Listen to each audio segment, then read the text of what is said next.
তিন ধরনের মানুষ ইনকাম করার পরেও গরিব থাকে। এমন কিছু মানুষ আছে যারা প্রচুর পরিমাণে ইনকাম করে, অনেক সম্পদ তাদের, দেখা যাচ্ছে শেষ পর্যন্ত এই সম্পদ থাকে না, তারা আস্তে আস্তে দারিদ্রতার ভিতরে চলে যায়, তারা আস্তে আস্তে গরিব হয়ে যায়। এই তিন ধরনের মানুষ কারা? নাম্বার ওয়ান, এক নাম্বার হচ্ছে যারা নিজের প্রয়োজনের থেকে অন্য কাউকে বেশি গুরুত্ব দেয়। মনে রাখবেন, ইসলাম আপনাকে দেউলিয়া হতে বলে নাই, ইসলাম আপনাকে উপার্জন করতে বলেছে, খরচ করতে বলেছে।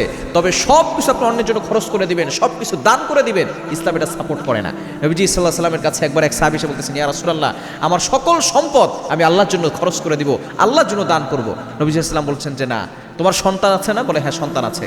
বলে অবশ্যই তোমার সন্তানদেরকে তুমি ভিক্ষুক বানাবে না, তোমার সন্তানদেরকে তুমি সম্পত্তি দিবে, তুমি আল্লাহর জন্য খরচ করো, তোমার 3 ভাগের 1 ভাগ খরচ করো, 2 ভাগ তোমার সন্তানদের জন্য রাখো, এভাবে তুমি দান করো। তুমি দানও করবে এবং নিজের জন্য কিছু রাখবে, তোমার পরিবারের জন্য কিছু রাখবে, সব কিছু ইসলাম একেবারে দান করতে বলে না।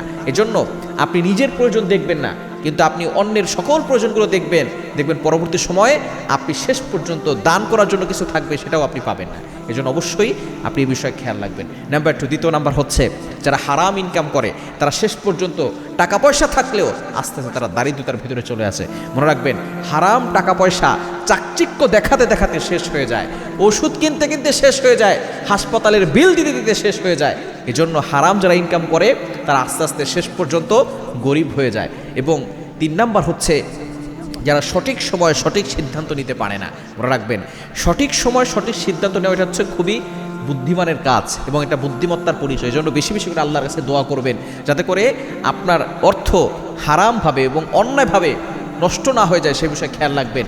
এই 3টি কারণে যদি মানুষ গরিব হয়ে যায়, এটার জন্য সে নিজেই দায়ী। এই জন্য অবশ্যই তাকে সতর্ক হতে হবে।